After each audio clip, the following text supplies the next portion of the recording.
Welcome to THE 1000, Introduction to Theater with Bobby Bell.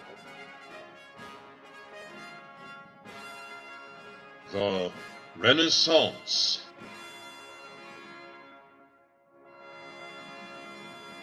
The Vitruvian Man, drawn by the Renaissance artist Leonardo da Vinci around 1490 AD, is symbolic of the change in perspective from what we call the Middle Ages to the era known as the Rebirth. Showing the perfect proportions of the human body and how those proportions relate to the golden rectangle first used in the designs of ancient Greece, the drawing at once combines the adoration of the ancients with burgeoning scientific discovery and the philosophical outlook known as humanism. This can be further seen in the modes of imitation and artistic depictions of the same object. In this Last Supper, by an unknown artist of the 12th century AD, we see the typical flat perspective of the Middle Ages.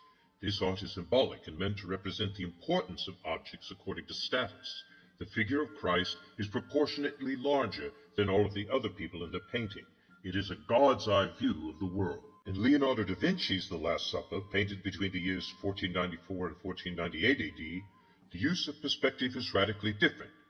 Although the design of the painting places our focus on the figure of Christ, he is proportionately no larger or smaller than the other figures, all of which are drawn in perspective to give the illusion of three dimensions, at a table and in a room that show the vanishing horizon line.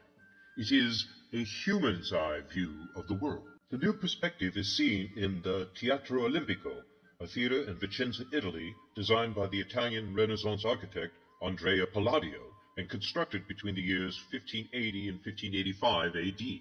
This was a theater designed to create theater in the manner of the ancients. While they got many things right, they also guessed wrong in other ways, such as accidentally creating a new art form, opera, because they mistranslated Aristotle's Poetics and believed that all ancient plays were sung all the way through. The basic design of the theater imitates the Cavalier, orchestra, and Franz Skene, the remains of which could still be seen in many parts of Italy. The Renaissance innovation is in the perspective created with the architecture behind the facade, which was made to look like streets of an ancient city. The stage is also severely rigged so that a relatively short distance seems to fade far away into the horizon line.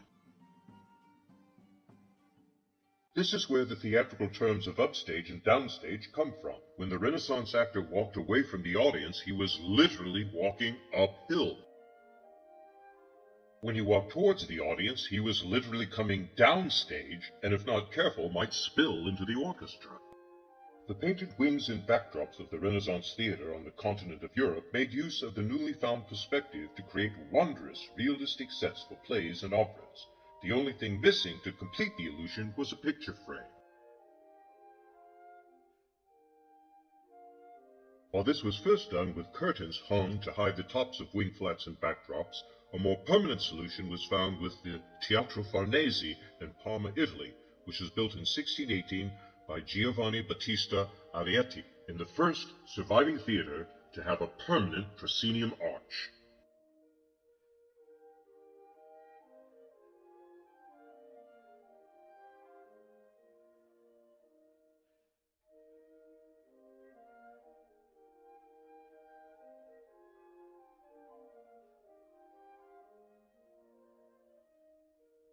While it still used the basic structure of the Roman theater, the orchestra was never used for performances.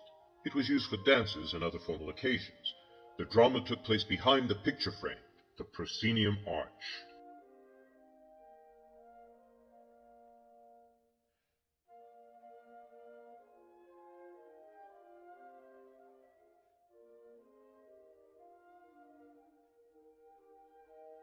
This type of visual style of the theater, this humanistic perspective from the Renaissance, came to dominate the theater structure and is still seen in most theaters in Western culture today.